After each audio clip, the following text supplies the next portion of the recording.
अस्सलाम वालेकुम दोस्तों, टेक एकेडमी पाकिस्तान में आपका स्वागत है। आज की वीडियो पार्ट 2 होने वाली है हमारी वेब डेवलपमेंट बूट कैंप की सीरीज में, जिसमें हम डिस्कस करेंगे कि इंटरनेट काम किस तरह करता है।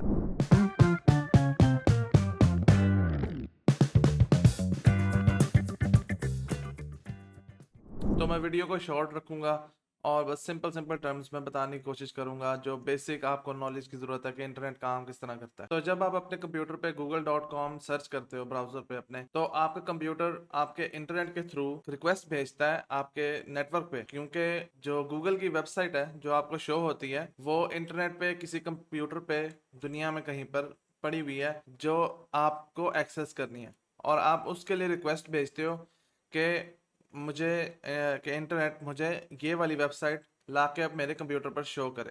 तो आपकी रिक्वेस्ट आपके कंप्यूटर से होकर आपके आईएसपी पे जाती है। ISP stands for internet service provider.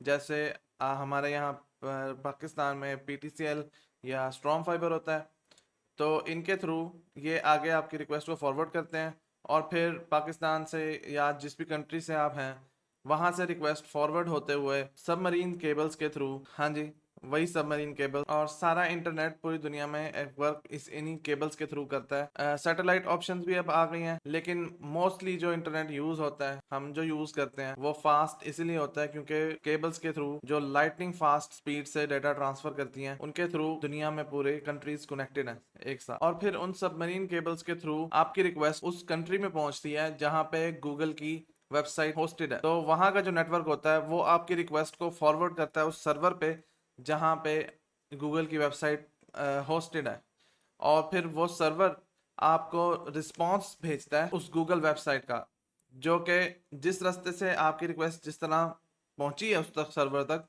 वो उसी तरह वापस रिस्पॉन्स को ना आपके कंप्यूटर तक भेजता है। तो वो सबमरीन केबल से होता हुआ वापस आपके आईएसपी से होता हुआ आपके कंप्यूटर पे आपको गूगल की वेबसाइट शो करता है, और ये सारा कुछ इतनी सी जल्दी में हो जाता है। तो कुछ छोटी सी चीज़ें और हैं जो हमें डिस्कस करने की ज़रूरत है, वो है एक आईपी एड्रेस हम देख लेते हैं। आईपी एड्रेस इसलिए यूज़ होता है कि जब फॉर एग्जांपल हम रिक्वेस्ट भेजते हैं और रिस्पांस हमें सर्वर वापस भेजता है, तो सर्वर को पता कैसे चलता है कि रिस्पांस किस जगह पे वापस भेजना है। तो उसके लिए हर डिवाइस के पास ना एक स्पेशल कोड होता है उसका, जो आईपी एड्रेस कहलाता है। वो एक कह लो आईडी कार्ड नंबर आपका जैसे होता है, नेशनल आइडेंटिटी कार्ड नंबर जैसे होता है आपका, उस तरह का एक आपके कंप्यूटर डिवाइस का एक आई कोड होता है जो आइडेंटिफाई करता है उसको, और उसके ज़रिए हम जो सर्वर होता है वो सही रिक्वेस्ट को सही जगह पे भेज सकता होता है। तो सही रिक्वेस्ट देखने के लिए अपने कंप्यूटर पे आप विंडोज़ आर दबाएं और यहाँ पर CMD लिखें, तो इससे आप पे आपके पास टर्मिनल खुल जाएगा आपका। मेरा टर्मिनल थोड़ा डिफरेंट किस्म का है, ये वाला आपको इन लेटर लेक्चर्स में इंस्टॉल करके भी दिखाएंगे आपको ये टर्मिनल। और अभी के लिए बस आपके पास जो टर्मिनल खुला है उसी के अंदर आप बस टाइप करें ipconfig/all, तो इससे ये आपके कंप्यूटर की जो आईपी एड्रेस है ये आपको बता देगा। अब 192.168.18.12 मेरे कंप्यूटर का आईपी एड्रेस है, तो आईपी एड्रेस ये वाला होगा जिसके साथ ये आपका प्रेफर्ड वाला लिखा होगा।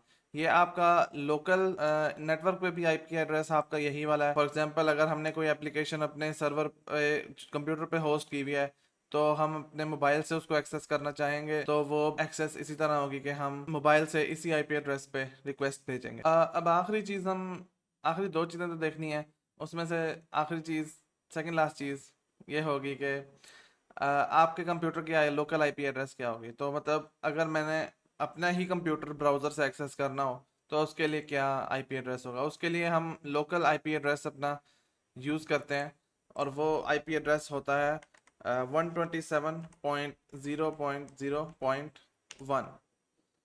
तो ये वाला जो आईपी एड्रेस होता है ये हमारे लोकल कंप्यूटर का होता है, और हर कंप्यूटर में ये सेम होता है।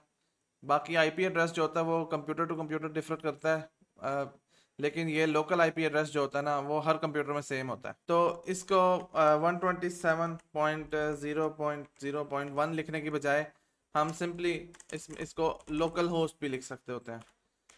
तो जैसे यहाँ पे मेरे ये सजेशन में भी बता रहा होता है, मैं इस तरह मतलब सर्वर्स को एक्सेस वगैरह करते हैं लोकल होस्ट से, क्योंकि अगर एक एप्लीकेशन हमारे यहाँ पे लोकली रन हो रही हो कंप्यूटर पे तो उसको इसी तरह रन करते हैं। आखिरी चीज़ हम बस देख लेते हैं कि डोमेन नेम क्या होता है।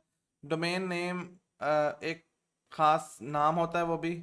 तो आईपी एड्रेस आपको लिखने की बजाय जब आप अपने ब्राउज़र पे नॉर्मली जैसे google.com लिख लेते हो तो google.com यहाँ पे डोमेन नेम होता है। तो जो वेब पेज आप एक्सेस करने की इंटरनेट पे कोशिश कर रहे होते हो उसका एक यूनिक कह लो नाम के तौर पे, ताकि हर अब जैसे नॉर्मली आप लोगों को नाम से याद रखते हो ना कि उनके आइडेंटिटी कार्ड नंबर से, तो उसके लिए आसानी के लिए बस यहाँ पे हमारे पास एक डोमेन नेम होता है। जैसे google.com हो गया, यहाँ ये मैंने अपनी पोर्टफोलियो वेबसाइट खोली हुई है। तो इसके अंदर ये MUK-dev मेरा जो नाम है मोहम्मद उस्मान खिलजी और /dev.vercel.app ये इसका डोमेन नेम है मेरे पोर्टफोलियो वेबसाइट का। और ये बस वो बेसिक चीज़ें थी जो आपको जानने की ज़रूरत थी कि इंटरनेट काम किस तरह करता है। अब नेक्स्ट लेक्चर में हम कंटिन्यू करेंगे इस डिस्कशन पे कि इंटरनेट पे जो हमारे पास google.com का पेज सर्व हुआ है वो काम किस तरह करता है, और वेब पेजेस इन जनरल काम किस तरह करते हैं और वो बने किन चीज़ों से होते हैं। तो मैं मिलता हूँ आपको नेक्स्ट वीडियो में, तब तक के लिए अल्लाह हाफिज़।